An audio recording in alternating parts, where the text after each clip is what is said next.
नमस्कार। सबसे पहले तो आप सबको धन्यवाद जो फेसबुक लाइव के अंदर आप जुड़ रहे हैं। थोड़ा देरी से मैं आपके बीच जुड़ा, कुछ टेक्निकल प्रॉब्लम थी, उसके लिए क्षमा चाहता हूं। आप लोग राष्ट्रीय लोकतांत्रिक पार्टी परिवार से जुड़ के जिस तरह आपने 31 तारीख से इस स्वच्छता अभियान को गति दी राजस्थान के अंदर, सारे रिकॉर्ड आपने तोड़ दिए और गांव गांव ढाणी ढाणी जाके आपने पूरे देश के अंदर एक लहर सी ला दी। लेकिन हमें और कड़ी मेहनत की आवश्यकता है, और कड़ी मेहनत हम करेंगे और कड़ी मेहनत करके हम जो हमारा ये स्कोर है स्वच्छता अभियान का, आज जो भी भाई मेरे से जुड़ रहे हैं ये तय कर लें कि ये जो समय हमारा बचा हुआ 1 महीने का हमने समय दिया था, और इस समय 1 महीने का इसलिए दिया था कि 70 साल की व्यवस्था को बदलने के लिए मैं अकेला 20-25 साल से लड़ रहा हूँ और मेरे पास नौजवानों की बड़ी ताकत है राजस्थान के अंदर, और आरएलपी जवान किसान की पार्टी है। और आपने मुझे संघर्ष करते हुए लोकसभा के अंदर भी देखा, विधानसभा के अंदर भी देखा, और जब राजस्थान के अंदर दोनों पार्टी हाथ मिला लेते तो एक व्यक्ति लड़ता हुआ नजर आ रहा है। वो हर जाति वर्ग समाज के लिए लड़ रहा है। हर यूथ से लेके, किसान से लेके, छात्र से लेके, महिला से लेके, वो हर व्यक्ति को न्याय दिलाने की लड़ाई लड़ रहा है। वो बेरोजगारों के लिए लड़ रहा है, किसानों के लिए लड़ रहा है, वो तमाम मुद्दों पर लड़ रहा है, वो भ्रष्टाचार के खिलाफ लड़ रहा है, वो अपराधियों के खिलाफ लड़ रहा है। आपका भाई लड़ रहा है। लेकिन हमारा जो नवंबर का आखिरी सप्ताह होगा या दिसंबर का पहला सप्ताह होगा, उस समय राजस्थान के अंदर चुनाव का बिगुल बजेगा। और दिल्ली में ये बात जरूर चलने लग गई कि राजस्थान में इस बार दोनों पार्टियों की राह आसान नहीं है। राष्ट्रीय लोकतांत्रिक पार्टी मजबूत विकल्प बन के राजस्थान के अंदर इस बार कड़ी टक्कर देगा। राजस्थान में भाइयों कड़ी टक्कर देने से काम नहीं चलेगा। सत्ता पे कब्जा कैसे हो, और सत्ता पे कब्जा करने के लिए आपको जी जान से लगना है। मैंने एक छोटा सा आपको टास्क दिया था कि 1 महीने के अंदर आपको स्वच्छता अभियान के अंदर बूम राजस्थान के अंदर आना चाहिए, हर जिले के अंदर आना चाहिए। मैं देख रहा हूं कि कई जगह तो आप रात रात दिन दिन मेहनत कर रहे हो, कई नौजवान मेहनत भी जबरदस्त तरीके से करें, लेकिन कई जगह आप सुस्त हो, आप सोच रहे हो लास्ट में हम 2 ही दिन में कर लेंगे। ऐसा संभव नहीं होगा। मैं आपसे मोटी मोटी चर्चा इसके माध्यम से भी करूंगा कि ये हमारा जो अभी समय है, 22 दिन के अंदर लाखों लोग इस पार्टी के सदस्य बने, पार्टी परिवार से जुड़े। इसके लिए आप सबका हृदय से आभार, धन्यवाद। अभी हमारे पास 8-9 दिन का जो समय है, इसके अंदर आप सभी गांव गांव ढाणी ढाणी जाकर पार्टी का, जिस तरह मैं सोशल मीडिया पर देख रहा हूँ, आप अपने आप सारे के सारे लोग लड़ रहे हो। और आज और कल में आपको राजस्थान में हर एनएच, हर स्टेट हाईवे, हर जगह आपको पार्टी का प्रचार और तेजी से दिखेगा। होर्डिंग के माध्यम से, दूसरे माध्यम से, वॉल पेंटिंग के माध्यम से आप अपना अपना तो कर ही रहे हो। हर व्यक्ति जो साधन संपन्न है वो भी कर रहा है, जो साधन संपन्न नहीं है, मैंने देखा कि पार्टी के लिए उनका इतना समर्पण है कि बाइक लेके आप मेरे से मिलने आ जाते हो 500-500 किलोमीटर, मेरी रैलियों में आते हो 800-800 किलोमीटर, आपस में मिल बैठ के कि भाई कौन पेट्रोल डलाएगा, 3 जने आपस में हम तय कर लेते हैं कि भाई पेट्रोल कितना डलेगा, वापिस जाएं भाई साहब को कामयाब करना। और मुझे भी लगता है कि मैं जब कहीं से आवाज आती है हनुमान जी संघर्ष करो हम आपके साथ, तो मैं लड़ता रहता हूँ। सत्ता के गलियारों के अंदर रहा, लेकिन सत्ता के अंदर नहीं गया, मैं सत्ता के आसपास रहा। सत्ता मेरे आसपास रही हमेशा। दिल्ली की सत्ता छोड़ी, राजस्थान की सत्ता छोड़ी, और विरोधियों को सबसे बड़ी तकलीफ इसी बात की है कि हनुमान बेनीवाल थक क्यों नहीं रहा है। वो अगर हमारे शामिल हो जाए तो हमारे जैसे वो हो जाए राजस्थान में, फिर कोई लड़ने वाला ही नहीं बचेगा। भाइयों, एक व्यक्ति जो लड़ाई लड़ रहा है इस प्रदेश के अंदर, भारतीय जनता पार्टी को आपने देखा होगा, चुप हो गई, मौन हो गई, कुछ नहीं बोल रही है। आप अभी प्रदेश के अंदर छात्र संघ चुनाव का जो बिगुल बजा, जिस तरह बच्चों के छात्र संघ चुनाव रोक दिए राजस्थान के अंदर, लोकतंत्र की मजबूत सीढ़ी एक छात्र संघ जिसके माध्यम से मैं आया, देश में कई नेता है, प्रदेशों के कई मुख्यमंत्री रहे, इस तरह इनको कुचलना नहीं चाहिए। छात्र संघों को, विश्वविद्यालय और छात्र संघों की स्वायत्ता को खत्म नहीं करना चाहिए। और मैं सड़क पर भी गया, आगे भी कल जो कार्यक्रम हो रहा है इसमें मैं मेरे छात्र संघों के माध्यम से जो एमएलए मंत्री बने हैं उनको भी कहना चाहूंगा कि वो इसके अंदर शामिल हो। सारे बच्चों की इच्छा है, चुनाव होने चाहिए। आप करोगे 1 साल रोक दें और अगले साल करा दें, क्यों भाई? 1 साल रोक देगा तो उनके सपने चूर नहीं हो जाएंगे? जो लोग इस साल उस कमेटी, लिंग दो कमेटी के उसके अंदर आ रहे हैं, लिंग दो कमेटी बना के आपने पहले ही कमजोर कर दिया छात्र संघों को। तो छात्र संघ के चुनाव राजस्थान के अंदर हो। हमारे जो मुद्दे हैं राजस्थान के अंदर, सशक्त लोकायुक्त, जो हमारे कर्ज मुक्त किसान, मुक्त बिजली, टोल मुक्त राजस्थान, इनको लेकर तो अपन लड़ाई लड़ी रहे हैं। पार्टी का गठन जो हमारा हुआ ये आपके भय मुक्त अपराध मुक्त रहता। आज जिस तरह हमारी बालिकाओं पर दंडनीय, महिलाओं पर अत्याचार, अपराध जिस तरह हो रहा है, जिस तरह बजरी माफिया कांग्रेस और भारतीय जनता पार्टी को जेब में लेकर राजस्थान में घूम रहा है। कुछ लोग इसको दूसरे तरीके से जोड़ के देखते हैं। मेरी लड़ाई किसी माफिया से इसलिए नहीं है कि मुझे कुछ चाहिए। मेरी लड़ाई माफिया से इसलिए कि ये जमीन हमारी है, खेत हमारे हैं। अगर हम रेत को भी हमारे घर बनाने में काम नहीं ला पाए, अगर बजरी का ट्रैक्टर और ट्रक हम हमारे गरीब आदमी घर बना रहे, उसको 5 लाख का जुर्माना है, 3 लाख का जुर्माना होता है, तो ये चिंता की बात है। कौन लड़ेगा आपके लिए बताओ? एक व्यक्ति लड़ रहा है, उसे मदद करो। अभी हमारा एक अंतिम दौर रहेगा और हमारे संघर्ष का ही परिणाम है कि सरकार झुकी तो सरकार बजरी की नई पॉलिसी शायद किसानों को उनके खेतों में पट्टे देगी या छोटे पट्टे देके, जिस तरह माफिया का रास्ता उसे खत्म करने के लिए आरएनपी ने बहुत जबरदस्त संघर्ष आप लोगों ने किया। 1 महीने में 11 रैली किया आपने। बड़े बड़े नेताओं को मैंने देखा 2-4 महीने में एक रैली करके सो जाते हैं। उनके तो पार्टियां भाई कांग्रेस बीजेपी की, वो किसी को टिकट के नाम पे बरगलाते हैं, किसी को दूसरे नाम पे। यहाँ तो आप खुद ही लड़ रहे हो, गाड़ी भी खुद की ला रहे हो, खुद ही संघर्ष कर रहे हो। और मैं कभी आपको इस बात के लिए मना नहीं करता। दिल्ली में मेरी सरकार नहीं, स्टेट में सरकार नहीं, फिर भी जो भी व्यक्ति काम लेके आता मैं प्रयास करता हूँ उसका मैं काम करूँ। मुझे टेलीफोन लगा कर दो, वहां जाता हूँ, ये करता हूँ। मैं काम से भागता नहीं, ये मेरी आदत है। कॉलेज यूनिवर्सिटी का इतिहास उठा के देखोगे कि छात्र संघ के अंदर था, तब कोई छात्र आया तो उसको उसकी समस्या का समाधान करके ही वापस भेजा। किसान अब आया, जवान अब आया, कोई पीड़ित आया, शोषित आया, हर व्यक्ति की मदद की। जो हनुमान के घर आया माँ जाया, इस भावना को मैंने हमेशा रखा। किसी का विरोध मैंने चला के किसी व्यक्ति ने हमेशा मदद करी। एक स्थायी रोजगार का हमारा मुद्दा, नौजवान आज हमारी फैक्ट्रियां आप देखिए, बाड़मेर से तेल से लेके भिवाड़ी तक जो कारखाने हैं राजस्थान के, जिस तरह मेवाड़ अंचल के अंदर आपका जोधपुर नागौर से लेके आज नवलगढ़ के अंदर जो सीमेंट का चल रहा है। हमारी जमीन आप ले रहे हो किसानों की, हमारे मकान ले रहे हो, सारा रोजगार रोजी रोटी छीन रहे हो, और उसके बाद भी अगर स्थायी रोजगार हमें नहीं मिल रहा है। ये हम चाहते हैं कानून बने, 80% स्थानीय लोगों को रोजगार मिले राजस्थान के अंदर। जिस इलाके के अंदर कोई प्लांट, फैक्ट्री या उद्योग लग रहा है, वो 80% इलाके के, जिले के, इस प्रदेश के लोग वहां पे लगे, तब जाके बेरोजगारी की समस्या का समाधान होगा। एक परीक्षाओं के अंदर जिस तरह का हालात है, बताइए, पेपर लीक की घटनाएं, आरपीएससी, माध्यमिक शिक्षा बोर्ड, कर्मचारी भर्ती चयन आयोग, सारे भ्रष्टाचार के अंदर एक से बढ़ के एक निकल के हर भर्ती रद्द हो रही है, हर पेपर आउट हो रहा है। और बीजेपी इसलिए नहीं बोल रही है कि वसुंधरा के टाइम भी कितनी भर्तियां रद्द हुई राजस्थान के अंदर, आप बताएं। 13 से 18 देख लेंगे, आरपीएससी का चेयरमैन जेल गया, कई मंत्री जेल जाते जाते बचे। ईडी की एंट्री जरूर हुई राजस्थान के अंदर, लेकिन ईडी करेगी क्या ये बताओ? सीकर में ईडी गई, आरपीएससी में ईडी गई, लेकिन क्या ईडी डराने के लिए आ रही है? कोई कार्रवाई करना चाहती है? डराने के लिए आ रही है? सीबीआई को डराने के लिए भेज रहे हो, ईडी को डराने के लिए भेज रहे हो, तो फिर तो प्रधानमंत्री जी मत भेजो इनको। अब कोई व्यक्ति अगर किसी दूसरी पार्टी में और भ्रष्टाचार करता है, आप ईडी भेजते हो, वो जैसे बीजेपी ज्वाइन करता है वो साफ सुथरा हो जाता है, वो सर्टिफिकेट दे देते हो कि आप साफ हो, आ जाओ आप। जिस तरह ड्राई क्लीन होने के बाद कपड़े साफ सुथरे होते हैं ना, उसी तरह उस व्यक्ति को आप साफ सुथरा मान लेते हो। तो कृपया इनका इतना दुरुपयोग नहीं करें। इनकी जो इज्जत है, हम भी कई बार मामले में मांग करते हैं, कोई बात हो जाती है कि कोई एनकाउंटर हो जाता है, कोई मर्डर हो जाता है, कोई ऐसी बात हो जिसमें सरकार के लोग शामिल होकर सीबीआई जांच करो, इस ईडी से जांच करो। अरे ईडी सीबीआई की जो इज्जत है वो रहनी चाहिए, और ये जब रहेगी जब ईडी मुख्य लोगों पर हाथ डालेगी। सीकर में आपने जाके वहां कलाम कोचिंग में ये तो कह दिया कि ईडी की एंट्री हो गई। अगर सही में जांच करते हो ठीक है, नहीं तो फिर बदनाम मत करो किसी को, या तो कार्रवाई करो, और या सिर्फ डराने के लिए काम करो, बदनाम करो। ऐसा काम भी नहीं होना चाहिए। आरपीएससी के अंदर आपने कह दिया चेयरमैन को आपको बुलाना चाहिए। चेयरमैन ही पेपर बनाता है, चेयरमैन के लोग के अंदर पेपर है, चेयरमैन को अरेस्ट करना चाहिए। अभी तक क्यों नहीं किया? क्योंकि मुख्यमंत्री जी के नजदीक है चेयरमैन, इन्होंने ही बनाया। पहले एक वो बेचारा गरीब व्यक्ति था जो आरपीएससी का मेंबर, उसके आगे पीछे पॉलिटिकल आका नहीं थे, उसको गिरफ्तार कर लिया। लेकिन उसको अपॉइंट कराने वाले कौन थे? सीएमओ में क्या लिंक था उन लोगों के? क्या उनकी छानबीन करी आपने कभी? बीजेपी के लोगों को देखता हूँ बहुत देर सवेर आरोप लगाते हैं, लेकिन आरोप भी बीजेपी के लोग किन पे लगाते हैं?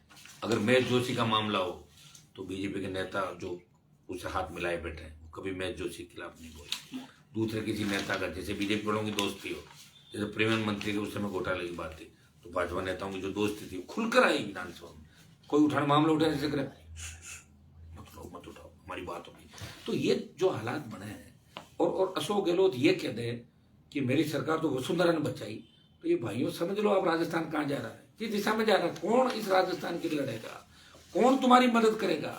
एक व्यक्ति, कोई उम्र तो 1000 साल है नहीं हमारी, हम भी आम आदमी हैं, आप देख रहे हो आम जीवन है हमारा। एक व्यक्ति लड़ाई लड़ रहा है, वो लड़ाई अंतिम दौर में जब पहुंचेगी, हमें ऐसा राजस्थान चाहिए जहां हमारी बहन बेटियां रात को 12 बजे भी सड़क पर निकले, इसलिए निकले खुद के घर के आंगन के अंदर जा रही हो, किसी तरह का डर खौफ नहीं होना चाहिए।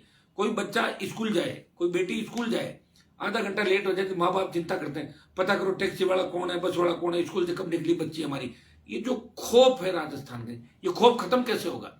ये खौफ खत्म जब होगा जब राजस्थान के अंदर इन दोनों पार्टियों को आप घर बिठा के नई तीसरी ताकत राष्ट्रीय लोकतांत्रिक पार्टी को खड़ा करोगे। वो खड़ा कैसे करोगे आप बताओ। मुझे पता कि आप वोट डाल दोगे, लेकिन अपन सीटें अगर सम्मानजनक नहीं लाए और किसी पार्टी की 110, 15 या 98 सीट आ गई, दूर रह जाएंगे हम लोग। इसलिए अभियान आपको हमने दिया कि सदस्यता से सत्ता की ओर। इस सत्ता अभियान के अंदर आप कितने सदस्य बनाते हो। अगर आप सत्ता अभियान के अंदर फेल हो जाते हो और वो संख्या 50 लाख से ज्यादा नहीं पहुंचाते हो, तो फिर कहां से सत्ता आपको मिले। बातों से मिलती है क्या सत्ता। बातों से अगर सत्ता मिलती, बंद कमरों में बैठ के अगर सत्ता की बात करते तो कभी के कई लोग मर जाते। भाई सत्ता संघर्ष से मिलती है, और मैं अकेला संघर्ष करूंगा इससे सत्ता नहीं मिलेगी। लाखों लोगों को हनुमान बेनीवाल बनना होगा। जिस तरह रैलियों के अंदर, जिस तरह आप अपने अपने साधनों से आते हो, आप लगातार, मेरे लिए सही बात है कि कई लोग ये इंतजार करेंगे हनुमान जी के साथ हम 2003 से 98 से 8 से हैं, ये सरकार में आ ही नहीं रहे। कैसी सरकार चाहते हो आप। अगर मैं किसी सरकार में मंत्री भी बन गया तो आपकी इच्छा पूरी नहीं हो पाएगी। मंत्री मैं बन जाऊंगा, लेकिन भ्रष्टाचार को खत्म नहीं कर पाऊंगा, अपराध को खत्म नहीं कर पाऊंगा। जिस तरह बेखौफ अपराधी राजस्थान के अंदर घूम रहे हैं, मैं कह रहा हूं पुलिस पे AK-47 राइफल से पुलिस कर्मियों को मार रहे हैं, धुआंधार MD, इसमें एक जो नशा राजस्थान के अंदर चल रहा है, यूथ बर्बाद हो रहा है। जिस तरह हरियाणा से तस्करी से शराब गुजरात जाती है, ड्राई एरिया प्रधानमंत्री का, लेकिन ड्राई एरिया के अंदर दारू कहां जाती है। ये सारा हमारा बेल्ट, हरियाणा राजस्थान का एक बेल्ट है, ये खराब हो रहा है। पंजाब नशे के अंदर डूब रहा है, हम गंदा पानी पीने को मजबूर है, कैंसर हो रहा है पीने के पानी से, क्योंकि लुधियाना की फैक्ट्रियों का गंदा पानी गंगन हनुमानगढ़ से लेके हमारे जहाँ हम कह रहे पीने का पानी होना चाहिए, सिंचाई का पानी, पीने का पानी लाओ, लेकिन पीने का शुद्ध पानी नहीं है, वो गंदा पानी है। वो गंदा पानी हम पीने को मजबूर है। आज़ादी के 70 साल बाद आज हरियाणा राजस्थान को उसके हिस्से का, राजस्थान को हरियाणा और पंजाब उसके हिस्से का पानी नहीं दे रहा है। कहाँ कमजोरी है आपकी बताइए मुझे। सरकार किसकी थी 98 से लेकर 23 तक, बताओ 25 साल किसने राज किया राजस्थान के अंदर। वसुंधरा गहलोत, कोई जांच हुई, कोई मंत्री जेल गया, कोई नेता जेल गया। हाँ, कुछ IAS जेल जाते हैं, कुछ अधिकारी SCB पकड़ती है और उनको फील्ड पोस्टिंग दी जाती है। ऐसा कानून राजस्थान के अंदर बना है कि SCB अगर जिसको ट्रैप करती है, वो जब तक फील्ड पोस्टिंग उसकी नहीं होगी जब तक उसके केस का निपटारा नहीं होगा। अब नई अदालतें खोलें भ्रष्टाचार के लिए, नई अदालतों में स्टाफ लगाएं, नए जजेज लगें और वो फैसला करें कि 2 साल के अंदर इसका फैसला होगा। ये काम कौन करेगा, ये सरकार करेगी। सशक्त लोकायुक्त कौन बनाएगा। मैं एक लोकायुक्त की रिपोर्ट पढ़ रहा था, उस रिपोर्ट में यह था कि मुख्यमंत्री प्रदेश के उस सुप्रीम जो अथॉरिटी है उसके खिलाफ FIR लॉज हो। ये 12 मामले मैंने पढ़े थे। तो ये बताओ सुप्रीम अथॉरिटी कौन सी होती है प्रदेश के अंदर, चीफ मिनिस्टर। और चीफ मिनिस्टर के खिलाफ FIR लॉज कौन करेगा, कोई कर सकता है। CM को आप कह रहे हो कि CM के खिलाफ FIR लॉज करे। ये मैंने लोकायुक्त की 2 साल पहले रिपोर्ट पढ़ी थी। अगर वो सारी FIR लॉज होती तो गहलोत और वसुंधरा के खिलाफ 1 दर्जन FIR लॉज होती मेरे भाइयों। लेकिन कौन करेगा लॉज। अगर सशक्त लोकायुक्त होता जिसको कोग्निजेंस लेने की शक्ति हो, जो FIR दर्ज कर सके, गिरफ्तारी करवा सके, ऐसा लोकायुक्त हमें राजस्थान के अंदर चाहिए। कौन लाके देगा। कांग्रेस BJP तो कभी लोकायुक्त की बात ही नहीं करती। भारतीय जनता पार्टी ने कभी बात की क्या कि टोल मुक्त करेंगे राजस्थान, बोला क्या। पेट्रोल डीजल 100 रुपये जा रहा है। कच्चा तेल अंतर्राष्ट्रीय बाजार में 2014 में BJP सत्ता के अंदर आई थी तो प्रति बैरल जो कच्चे तेल के भाव थे वो आज 2023 में प्रति बैरल कम है रेट, फिर भी 100 रुपये डीजल जा रहा है, 100 पार पेट्रोल जा रहा है।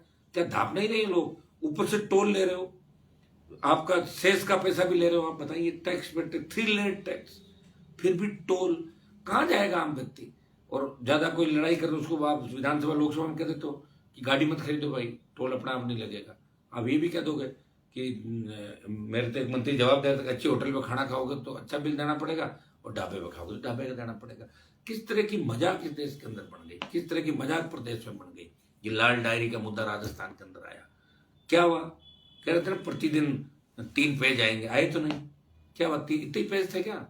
अरे भाई, लाल डायरी जो लाए थे वो कहाँ चले गए? क्या 3 ही पेज थे क्या उनके पास? अगर बाकी पेज है तो फिर कौन से दबाव के अंदर है वो? बाकी पेज लाओ, इसमें बीजेपी के लोगों की भी पोल खुले, उसके अंदर पता लगे कि भाजपा के कौन कौन लोग इस सरकार के अंदर बचाने में थे, इस सरकार के अंदर मदद कर रहे थे, कांग्रेस के कौन कौन लोग थे, इनके अलावा जो पहले पेज के अंदर दिया आपने। तो ये कहीं न कहीं मिलाजुली का खेल नजर नहीं आ रहा आप लोगों को? है मिलाजुली का खेल। नई बात 3 दिन चलती है, नई बात 4 दिन चलती है, और नौजवानों के पास वो ताकत है।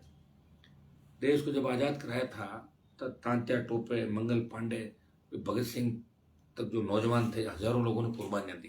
लेकिन जब नौजवान आगे आया और कुर्बानियां नौजवानों ने दी, भगत सिंह की कुर्बानी से अंग्रेज डर गए थे कि अब हमें मारेंगे, घरों घुस के पकड़ पकड़ के मारेंगे, इसलिए चलो भारत छोड़ो।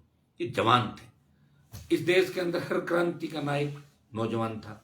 आप देख रहे हैं कि आसाम में एक बार छात्रों का बड़ा आंदोलन हुआ, नौजवानों ने बड़ा आंदोलन किया आसाम के अंदर, और प्रफुल्ल कुमार मोन्तो आसाम के मुख्यमंत्री बने और सारे नौजवान मंत्री और विधायक बने आसाम के अंदर।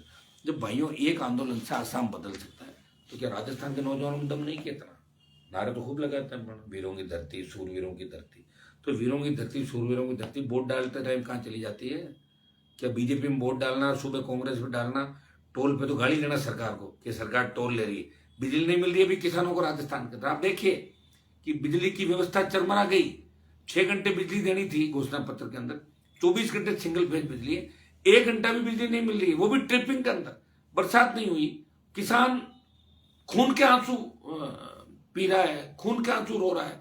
वो क्या करेगा, किसको कहेगा? उनके जनप्रतिनिधि है वो लूट खसोट के अंदर लगे हुए, जो कांग्रेस के अंदर बैठे हैं वो सत्ता का आनंद ले रहे हैं, बीजेपी के अंदर बैठे हैं वो कह रहे हैं सरकार हमारी आ रही है, अब की बार हम ये कर लेंगे। सरकार थी ना तुम्हारी, क्या कर लिया? नौकी तेरे किसान बिल लाए और उसके बाद वापिस लेना पड़ा, और अग्निपथ लाके ये संदेश दिया कि हम नौजवानों के खिलाफ सेना को ठेके पे दे देंगे। भाइयों, धीरे धीरे प्राइवेट सेक्टर में चला जाएगा पूरा देश, नहीं तो कोई रोजगार मिलेगा, उन्हें आरक्षण आपका रहेगा। जब प्राइवेट सेक्टर के अंदर चलाया गया तो आरक्षण खत्म हो जाएगा धीरे धीरे। आप देख नहीं रहे हो एससी एसटी ओबीसी या दूसरे पिछड़े लोग हैं, उनकी हालत देश के अंदर क्या हो रही है? आप धीरे धीरे देखो। और मंत्रियों की स्थिति देखो दिल्ली के अंदर, कि मंत्रियों की स्थिति क्या है दिल्ली में। मैंने देखा है कि प्रधानमंत्री जी कई मंत्रियों को नाम से नहीं जानते, स्टेट मिनिस्टर यहाँ चौधर करते घूमते हैं राजस्थान के अंदर कि हमने ये कर लिया, मोदी जी को कह दिया, ये मैं तो जानता हूँ मैं कि क्या हैसियत है। और राजस्थान में आप देख लो, सुबह सीएम के खिलाफ बयान देंगे और शाम को बंद कमरे में बात कर लेंगे। तो क्यों बोल रहे हो उनको? बोल रहे हो क्यों दे रहे हो बयान? कौन कह रहा है? हमने देखा लोगों को 1990-92 से थैला उठा घूम रहे थे अशोक गहलोत का, अब एकदम से उनका जमीर जागा 10 साल और 28 साल बाद जमीर जगा कि हम अशोक गहलोत ठीक नहीं है। अरे तुम तो पॉलिटिकल पापा कहते थे उसको। जो लोग पॉलिटिकल पापा कहते थे वो पॉलिटिकल पापा बदल नहीं सकते, पॉलिटिकल पापा तो वही रहेगा तुम्हारा। मैं तो खुद देखा स्टेशनों में लोगों को, स्टेशन पे थैला लेके किस तरह वेट क्या कर रहे हो साहब, यहाँ गहलोत जी आने वाले हैं, आप यहाँ कर रहे हो, वसुंधरा जी आने वाली। एक मैंने शादी का कार्यक्रम देखा तो वसुंधरा मुख्यमंत्री थी और उस समय मैं विधायक भी नहीं था, और उस कार्यक्रम के अंदर मैंने 3-4 मंत्रियों को लपकते हुए देखा। तो मैंने कहा ये क्या हो गया, इनके कोई सांप वाप आ गया क्या? तो पता लगा कि मैडम की जो सैंडल है ना, वो पहले कौन लेके पहनाए मैडम को, ताकि मैडम खुश हो जाए। तो अपने वाला कामयाब हो गया। जो किसान था ना वो यही काम बचा हमारा, मुझे सैंडल लिया मैडम को, मैडम बोले थैंक यू। तो ये काम हमारा बचा भाई, ये अब अंदाज लगा सकते हो आप। इसलिए आप भाइयों इस बात का ध्यान दो। मैं बार बार पिछले कई दिनों से देख रहा हूं कि कई लोग खाली फोटो खिंचाने का ही काम कर रहे हैं। हनुमान जी के साथ फोटो खिंचा लो, पद ले लो, पद है ना कोई फोटो, सुन लो मेरी बात। जो काम करेगा वो आगे आएगा, जो काम नहीं करेगा वो अपने घर बैठ जाएगा। और जो जितने भी आरएलपी से चुनाव लड़ना चाहते हैं उनके लिए विशेष इंस्ट्रक्शन मैं आपको दे दूं कि प्रत्येक क्षेत्र में अगर आरएलपी की टिकट मांगता है, चुनाव लड़ना चाहता है, और जो ये मानता है कि उसकी टिकट पक्की है और वो जानते हैं किन किन की पक्की है, वो तो कम से कम 50,000 और 1 लाख से बना ले। क्योंकि इनकी जब 1 तारीख को बैठ के तय होगा ना किसने क्या काम किया, ये सारी बात सामने आ जाएगी, पोल खुल जाएगी आप लोगों की। अब तो आपके राजस्थान के 33 जिला संयोजक, संभाग प्रभारी, सह प्रभारी और आपके जितने भी प्रदेश के संयोजक, वरिष्ठ संयोजक, सह संयोजक, ये सारे बना दिए। और 33 जिले हमने इसलिए रखे कि चुनाव आयोग भी पुराने जिलों के हिसाब से चुनाव करा रहा है। इसलिए किसी को अगर लगता हो कि 17 जो जिले नए बने उनमें संयोजक बनाना, तो अपने पास समय कम है, आप लोग एडजस्ट कर लें आपस में, उसमें कोई दिक्कत नहीं। मुझे आप बता दें भाई ये करना, हो जाएगा। लेकिन अभी कोशिश ये करो कि 33 जिलों के अंदर जो जिला संयोजक है वो पुराने हिसाब से मान के ही आपको काम करना है सबको। और आपको खाली गाड़ियों में बैठ के ही नहीं कि हम संभाग प्रभारी हो गए, हम जिला संयोजक हो गए, हम सब कुछ हो गए, इंस्ट्रक्शन जारी करो। आप खुद भी जाओ, खुद कितने से आप बनाते हो। और अभी जितना मेरे फेसबुक लाइव आप लोग देख रहे हो, और ये लोग आप लोग तय कर लो कि प्रत्येक फेसबुक जो लाइव देख रहा है मेरा इसके अंदर, वो व्यक्ति अगर आपने हर बूथ से 200 लोग आपने अगर जोड़ दिए तो अपनी सदस्य संख्या 1 करोड़ हो जाएगी। 51,756 बूथ राजस्थान के अंदर है। भाइयों, दिन में छोटी छोटी ग्राम सभा बढ़िया काम कर रहे हो, लेकिन काम में कोई मुकाबला नहीं आपका। और पहली बार राजस्थान में किसी आदमी ने पूरे राजस्थान को जगाने का, पार्टियां बहुत है राजस्थान के अंदर, 200 कैंडिडेट नहीं लड़ा पाती, बड़ी बड़ी पार्टियां थी। कईयों ने तो घोषणा कर दी कि 20 पे लड़ेंगे, कोई बोल रहा 15 पे लड़ेंगे, कईयों ने थैले समेट लिए, रवाना हो गए वापस, बोले हम तो उसका हिस्सा है तथाकथित दूसरे दल का। किसी ने कह दिया हम इंडिया जो बना है IN जो उसका हिस्सा, कोई बोला हम इंडिया का हिस्सा, हम नहीं लड़ेंगे। एक व्यक्ति लड़ रहा है वो 33 जिला मुख्यालयों पे। शायद राजस्थान में किसी को भेज दो तो वो रास्ते नहीं जान पाए। राजस्थान 1200 किलोमीटर 1000 किलोमीटर लंबा राजस्थान, जितने तो कई देश भी नहीं होंगे, इतना बड़ा हमारा राजस्थान है। किसी व्यक्ति ने प्रयास किया कि राजस्थान के अंदर मैं करूंगा काम, और इसको लेके मैं आपके बीच, आप कोशिश अच्छी कर रहे हैं, थोड़ी गति इसको अपने को और देनी होगी। मैं कल या परसों में जब आपके बीच आया था, 500 लोगों ने जुड़ा। आप सुस्त क्यों हो जाते हो चलते चलते? जब मेरी बात सुन लेते हो, मैं आ जाता हूँ, फिर तो आपके अंदर जोश आना चाहिए। उस दिन बिरला होटल में तो बड़ी बड़ी बातें कर रहे थे, 8 लाख 7 लाख 6 लाख, तो ज्यादा हो जाता है ना, फिर वो तो 1 करोड़ से बाहर निकल जाएंगे। तो ये कब बढ़ाओगे आप बताओ मुझे? क्या नवंबर के बाद बढ़ाओगे? नवंबर के बाद ये अभियान चलाता रहूंगा क्या मैं? अभी आप तय करें कि जो बचा हुआ टाइम है, जो स्थिति है, आप ये सोच लें कि देश सेवा का काम करो, राजस्थान को बचाने का काम करो, बदलाव का काम करो। ये व्यवस्था परिवर्तन है। सारे गांव ढाणी जाके, शहरों में जाके, दिन में छोटी छोटी ग्राम सभा करो, रात्रि चौपाल का आयोजन भी करो, गांव वालों के सुख दुख भी पूछो आप जाके। लगेगा कि RLP पार्टी कुछ न कुछ कर रही है। इसमें जितने भी पदाधिकारी हैं उनकी जिम्मेदारी है कि वो प्रतिदिन अपने संभाग, जिला, विधानसभा, मंडल और पंचायत में गतिविधि में संबंधित शाम को एक मीटिंग अवश्य करें, आपस में बात करें, उसकी रिपोर्ट पार्टी के प्रत्येक संयोजक को भेजें डेली। लेकिन खाली इसी काम में नहीं लग रहे, काम भी करें फील्ड के अंदर। इसमें कठिन परिश्रम जो कार्यकर्ता करें, उन्हें जो हमारी ये कार्यकारिणी बनेगी अगले इस महीने का, उसमें प्राथमिकता दूंगा। ये मैंने पहले ही आपको कहा था। आप जो भी फेसबुक लाइव देख रहे हो मेरा, आप ये तय कर लो हर व्यक्ति 100 सदस्य बनाएगा, हनुमान जी ने आज हमें कहा, और आप चाहोगे 2 दिन में बना दोगे। प्रत्येक फेसबुक लाइव देखने वाला नौजवान, किसान, या जो भी हमारी जो माताएं बहनें बच्चियां देख रही है, मुझे बहुत सपोर्ट करी माताएं बहनें। आप देखिए बिगुल बज गया राजस्थान के अंदर एक नई क्रांति का, कि माताएं बहनें झांसी की रानी लक्ष्मीबाई बन के निकली। भगत सिंह की भूमिका में तुम निकले हो, लेकिन माताएं बहनें भी कम नहीं है। आप कार्यक्रम देखते हो रात को 3-3 बजे तक, सुबह 6-6 बजे तक अगर किसी नेता के कार्यक्रम हुए, वो आपके भाई के हुए, इतना इंतजार आप लोग करते हो, इतना प्यार करते हो। तो इसमें बताओ ना आप, ये तो सारा जो सिस्टम है भाइयों, क्षेत्रीय पार्टियां जब बनी है वहां सिस्टम भी जरूरी है। देखिए सिस्टम होगा, सामाजिक समरसता होगी, प्रत्येक व्यक्ति को अगर भरोसा होगा कि RLP हमारी बने, क्योंकि बहुत धोखा राजस्थान की जनता को मिला 70 साल के अंदर। धोखे से लोग इतने कुछ हो गए, वहां अगर किसी नेता की गाड़ी जाएगी तो पता क्या कहेंगे, सर्वे में भी गलत कह देते हैं। सर्वे वाले जाते तो एक गांव के अंदर हो गए, कोई वीडियो चल रहा था, वो कह रहे कोई पकड़ने वाले आ गए कि आपको क्या मतलब कि इसको वोट दें, हाँ उसको दे दें, हाँ। तो लोग बता नहीं पाते, इतना खोप है। तो भाइयों आराम से खुल के आप देखो कि राजस्थान को बचाना कैसे है। बचाएगा कौन? आप बचाओगे। कमजोर किसने किया? कांग्रेस BJP ने राजस्थान को कमजोर किया। हमें बचाना है, मैं लड़ तो रहा हूं कम से कम। और एक बात तो चली देश में, नहीं तो वही हो जाता बात, 2 ही पार्टी है कांग्रेस BJP। अब बात चली कि RLP के बिना सरकार नहीं राजस्थान के अंदर। तो आप ये क्यों करो RLP के बिना सरकार नहीं? ये कहो ना कि RLP की सरकार है राजस्थान के अंदर। और मैं तो सबकी पैरोकारी करता हूँ। विधान लोकसभा में भाषण नहीं सुनते मेरे? जाट, गुजर, मीणा, मेघवाल, यादव, मुस्लिम, सर्व समाज, मैं ये भी कहता हूं ब्राह्मण बनियाओं को भी आर्थिक आधार पर आरक्षण दो। ऐसी कौन सी जाति है जिसके हनुमान बेनीवाल पैरवी नहीं करता? बताइए मुझे। पिछली बार 3 राजपूत समाज को भी टिकट दिए MLA के। आगे भी बहुत से राजपूत नेता मेरे संपर्क के अंदर, हर वर्ग हर नेता जो जमीन से जुड़ा हुआ, जो मजबूत है, मेरा विरोध सिर्फ उन्हीं लोगों से है जो सामाजिक समरसता बिगाड़ते हैं, या जो माफिया को सपोर्ट करते हैं, या फिर कोई ब्लैक करता होगा, या कोई फर्जी काम करता होगा, वो जरूर मुझे नापसंद करे। मेरे जाति में भी कई लोग मुझे नापसंद करते हैं। सारे 100% कौन सा मुझे लाइक करते? नेता तो मुझे एक भी पसंद नहीं करता। वो तो माड़ा फेर रहे हैं, हनुमान जी का इलाज हो जाए तो कम से कम आराम से 10-20 साल और लूट खसोट करें और इसको करते रहें, ठगते रहें। बड़े बड़े लोग हैं इनको। भाइयों, मैं आपके लिए जो लड़ाई लड़ रहा हूँ, ये लड़ाई अब अंतिम मोड़ पे है। मैं आप प्रत्येक व्यक्ति हनुमान बेनीवाल बन के ये तय करेंगे, जो 9 दिन का समय हमारे पास है, हम गांव गांव डाणी डाणी जाके, शहर की गलियों के अंदर जाके, शहरी क्षेत्र में भी, आपकी पार्टी गांव की नहीं है, शहर की भी, एक म्यूनसिपलिटी का चेयरमैन है अपने पास, 5 प्रधान है, उप प्रधान है, शहरों में पार्षद है, वार्ड पार्षद। आपको कहीं भी लगे कि यहाँ कमी नजर आए, मुझे तुरंत बात करें आप। और 2 दिन बाद आपको RLP के इतने होर्डिंग, पोस्टर, बैनर दिखेंगे राजस्थान में। आप खुद भी कर रहे हैं, हमारी तरफ से भी हम कर रहे हैं, और लोगों से भी करवा रहे हैं, कर रहे हैं। लोग मदद तो करेंगे ही, लोग करना ही, बहुत लोग बदलाव चाहते हैं। तो आपको मेरी तरफ से जो होगा वो भी मैं मजबूती के साथ आपके लिए काम करूंगा। हमें जो स्टेट को है ठीक करना, खुद हमारा जो एक ED दफ्तर के घेराव का भी है, स्वच्छता अभियान की वजह से कुछ कार्यक्रम हमारे थोड़े से आगे पीछे हो गए, लेकिन ये भी जल्दी हम करेंगे। थोड़ी सी गति आप लोग और ज्यादा पकड़ाएं।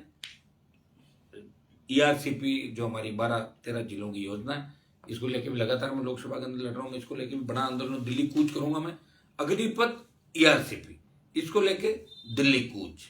ये स्टेट और दिल्ली की लड़ाई के अंदर हम राजस्थान को बर्बाद नहीं होने देंगे। जो भी करे और जो करेगा उसको क्रेडिट अपना आप मिल जाएगा। अब स्टेट था तो हमें क्रेडिट मिल जाए, और जो केंद्रीय परियोजना घोषित करना है तो राष्ट्रीय परियोजना तो केंद्र ही करेगा, सभी जानते हैं। स्टेट तो राज्य होता है, केंद्र राष्ट्रीय होता है, तो उनको करना चाहिए। सिर्फ इसलिए कि भाई क्रेडिट नहीं चला जाए तो जनता पिछ रही भाई। बीजेपी के लोगों ने, प्रधानमंत्री से मैं अपील कर, प्रधानमंत्री जी अपील है कि आप छोड़ो पॉलिटिकल। आपकी तो 25 सीटें राजस्थान के अंदर, आप ये सारे जो ERCP के जिले हैं ये सारे बीजेपी का सांसद है, ये तो नहीं बोलेंगे ERCP के लिए। कर दो आप ERCP को राष्ट्रीय परियोजना घोषित करो। स्टेट के कुछ हिस्सा लेना तो ले लो इनसे 10-20%। स्टेट को भी ज्यादा क्यों मार रहे हो? दिल्ली के पास तो अथाह पैसा है, अथाह खजाना है, स्टेट के पास इतने संसाधन नहीं होते। और अगर थोड़े बहुत है तो भी मुख्यमंत्री जी इतना बांट दिया, रेवड़ियां बांट दी इस बार राजस्थान में। मुझे तो लग रहा है पैसा कहां से लाएंगे, कैसे एडजस्टमेंट होगा? जिस तरह का बजट इन्होंने दिया, हर कोई जा रहा है वही लेके आ रहा है। अब पता नहीं बजट का एडजस्टमेंट होगा कि नहीं होगा, लेकिन बीजेपी भी आराम से काम करा रही, शांत है। वो कह रहे थे CM और प्रदेश अध्यक्ष कि हम तो ट्रांसफर पोस्टिंग बीजेपी के लोगों से कहने से कर रहे हैं। बीजेपी के लोगों भी काम हो रहे हैं, जो चुपचाप बैठे हैं आराम से। कईयों का बिजनेस फल फूल रहा है, कईयों का धंधा फूल रहा है। कई तो मैं ऐसे लोगों को भी जानता हूँ जो मिनिस्टर कांग्रेस के हैं और बीजेपी के विधायकों के साथ काम धंधे उनके लंबे छोड़े। ये हालात है राजस्थान की। ये भाइयों समझ लो आप लोग, MSP पर किसान की खरीद, राइडर हटे 25 क्विंटल का, जो भी माल आए मंडी में जाए वो खरीद हो। चाहे अगर 5-7% खराब भी हो जाता तो हम थोड़ी कर रहे हैं खराब। वो तो अगर सही समय बरसात नहीं हो, पाड़ा पड़ जाए, हवा चल जाए, कोई कीड़ा लग जाए तो हो जाता है छोटा मोटा खराब। तो किसान की क्या गलती? ठीक करो, सरकार की ड्यूटी है। फसल बीमा कंपनियां जिस तरह घोटाला करी, प्रीमियम ले रही है पूरा, लेकिन किसान को पैसा नहीं मिल रहा कि। और कौन कौन आता है कंपनियों के अंदर? ऐसे ऐसे लोग आते हैं, बुलाते हैं किसी बड़े आदमी को और एक हेल्पर आता है। आप कौन सा? मैं बीमा काम देख रहा हूँ। वो जोड़ी झंडा लेके और बाद में जिस तरह वो नीम हकीम होता है ना, वैसे ही भाग जाते हैं। इनको कहां से पकड़ के लाएंगे? और फिर कितनी जांच अपन करा लें, किसकी करा लें? जांच करने वाले कौन लोग? आप नहीं देख रहे हो? सबसे ज्यादा जो भ्रष्ट लोग हैं वो अपनी पोस्टिंग SCB में करा लेते हैं। आप देखिए, डिप्टी, एडिशनल SP, SP, आप देखिए फील्ड में भ्रष्टाचारी, और SCB में जाके बैठ जाता है। और फिर मैं SCB के अंदर हूँ, फोन करता है, ध्यान रखना मैं SCB में हूँ, तो डरा डरा के और लूट खसोट करना। SCB में भी ऐसे लोगों की पोस्टिंग होनी चाहिए जो दागदार नहीं हो राजस्थान। या सीधी भर्ती अलग करो SCB के अंदर, भर्ती की व्यवस्था अलग करो ना, कि SCB में सीधी भर्ती करो आप, ताकि ये फील्ड के जो चोर है कई, ये लूट खसोट करके अपना माल बचाने के लिए SCB में जाता है। कई लोगों को मैं कहता हूं कि आपके पास इतना पैसा है, इतनी ताकत है, आप क्या करोगे राजनीति में आके? कैसे आप हम राजनीति में आ जाए ना तो हमें कोई खतरा नहीं रह बाद में, तो हमारा पैसा कहीं उल्टा सुल्टा कमाए तो दिक्कत हो सकती है। तो बिजनेस, राजनीति को इन्होंने व्यापार बना लिया कि व्यापार करने के लिए राजनीति कर रहे। मेरे समाज के कई लोग हैं राजनीति में व्यापार की बातें करेंगे, 24 घंटे में 12 घंटे ही बात करेंगे। माइनिंग कैसी चल रही है, उस काम में कितनी मजूरी है, वो एजेंसी ले लो, ये कर लो वो कर लो। तो मैं उनको कहता हूँ आप एक काम करो ना, छोड़ो ना राजनीति, बिजनेस ही कर लो, और जो बड़े बिजनेसमैन बन जाओगे अडानी अंबानी की तरह, तो ये नेता अपना आप पीछे घूमेंगे। आप तो फिर टाइम क्यों खराब कर रहे हो? मतलब वो तो आप जगह भी नहीं छोड़ रहे हो, समाज के प्रतिनिधि के रूप में भी आप आगे आते हो, और काम वही कर रहे हो आप जो एक व्यापारी करता है। फिर आप नेता नहीं हो, फिर व्यापारी हो। व्यापारी और नेता के अंदर अंतर होता है। अगर मैं व्यापार करता तो मैं प्रधानमंत्री से लड़ाई नहीं लड़ पाता, सीएम से लड़ाई नहीं लड़ पाता। मेरे पास कुछ भी नहीं है भाइयों, सिवाय हौसले के, ताकत के, और ये आपकी जो एनर्जी है, मैं धोखा नहीं देना चाहता आपको। ये मेरी शुरू से कोई आज से तो है नहीं, मैं ऐसे परिवार के अंदर पैदा हुआ। मेरे पिताजी भी बहुत जिद्दी थे, बहुत ईमानदार थे। 1977 के अंदर विधायक बने, लंबी लड़ाई लड़ी, 12-13 MLA MP के चुनाव परिवार ने लड़ लिए। इस काजल की कोठरी में रहते हो कोई दाग नहीं लगा अभी तक, और कोई नहीं कह सकता हनुमान जी के वहां जाते हैं तो हमें कोई बिचौलिए मिलेंगे, बीच में दलाल मिलेंगे। हर कोई व्यक्ति आता, हो सकता है कि हर आदमी को अटेंड नहीं कर पाता। हजारों लाखों की संख्या में आप प्यार करते हो, आते हो, फोन भी इतने ज्यादा करते हो, और 70% फोन खाली हालचाल पूछने के लिए, भाई साहब और हालचाल क्या है, कहाँ हो, अभी क्या कर रहे हो। तो मैंने आप उस दिन भी कहा था, अब चुनाव का टाइम है, 3-4 महीना बहुत अर्जेंट बातों करो। अभी आपकी सारी व्यवस्थाएं हम ठीक कर रहे हैं, आज कल तक परसों तक सब ठीक हो जाएगा, प्रॉपर आपको जवाब भी मिलेगा। सारी जयपुर का ऑफिस भी होगा, नागौर का रेडी हो गया, दिल्ली का भी है, 3-4 ऑफिस भी अपने चलेंगे। आपको पता साधन संसाधनों की बहुत बड़ी कमी है RLP के पास, लेकिन फिर भी हाथ नहीं फैलाया आज तक किसी के सामने। 15 साल हो गए लड़ते हुए, हाथ फैला नहीं कहा। ये सारी पार्टियां जो है ना चंदा करती, चंदा करके लिस्ट जारी करती, इतना चंदा हमने प्राप्त किया। हनुमान बेनीवाल पहला नेता है जो अभी तक चंदे की रसीद बुक नहीं छपाई, ये भी धन्यवाद दो मुझे, इसके लिए आप गौरवान्वित फील करोगे। आपका नेता 100% ईमानदार है, जिसे कोई खरीद नहीं सकता, जिसे कोई झुका नहीं सकता, टूट सकता है, झुक नहीं सकता। तो ऐसे नेता को और मजबूती कौन देगा? आप लोग दोगे। इस पार्टी के लिए तो कांग्रेस बीजेपी के लोग कहते हैं तो जवानों की पार्टी है, तो जब जवानों की पार्टी है तो स्वच्छता अभियान अभी तक तो इतना जबरदस्त हो जाना चाहिए राजस्थान के अंदर, ये संख्या 50 लाख चली जानी चाहिए, क्यों नहीं गई? किसकी कमजोरी है? मेरी तो नहीं है, मैं तो लगाऊं रात और दिन आपके बीच। अब आज ये प्रण करें कि आज रात से 4 दिन बाद रिजल्ट आना चाहिए, 3-4-5 दिन बाद हो सकता है मैं फिर आपके बीच आऊं, या पता नहीं फेसबुक लाइव तो मैं कर पाऊं नहीं कर पाऊं, लेकिन किसी न किसी माध्यम से आपके बीच आऊंगा। अगर आप इससे ही राजी हो तो रोज आ जाऊंगा, लेकिन फिर मतलब क्या रहेगा, विशेष से कब बनाऊंगा बताओ। मेरा भाषण तो वैसे ही सुन लिया करो आप, लंबा चौड़ा भाषण देता हूँ, सुनते भी हो आप। अभी मेरी ये पीड़ा है कि आज से आप तय करें कि फेसबुक लाइव पे जो भी है वो 100 सदस्य, प्रत्येक फेसबुक लाइव देखने वाला मेरा भाई बनाएगा 100 सदस्य। ये मेरी कोई बहन देख रही, कोई माता, कोई किसान देख रहा, प्रत्येक जो भी कोई इस जो संभ्रांत हमारा समाज, इसका कोई भी हिस्सा अगर मेरे से जुड़ा हुआ है तो सारे के सारे इसके अंदर मेरी मदद करेंगे। और ये जो व्यवस्था परिवर्तन का बिगुल हमने बजाया सदस्यता से सत्ता की ओर, ये जब 50 लाख का आंकड़ा 1 करोड़ तक जाएगा तब हम मैं सत्ता के नजदीक होंगे। अगर 50 लाख भी नहीं कर पाएंगे, सत्ता नहीं मिलेगी तुम्हें फिर। और 15-20 MLA जीत भी गए तो क्या कर लोगे बताओ मुझे? ये दिल्ली में ऐसे लोग बड़े तोड़ लेंगे विधायक, उनका काम ही रहा है। कितनी सरकार गिरा दी बताओ मुझे, मैं कहाँ रखवाली करते घूमूंगा इनकी। इसलिए मजबूत तरीके से समर्थन RLP को देना। वो कैसे होगा कि सदस्य बनाओ, ऐसे बैठे बैठे कमरों मत बना दो, किसी का गलत डाटा ले लिए, डाल दिए, कर दिए, ये कर दिए। जाके गांव गांव डाणी डाणी उनके बीच जाओ, आपका सम्मान भी होगा। RLP को लोग अपनी पार्टी मानते हैं।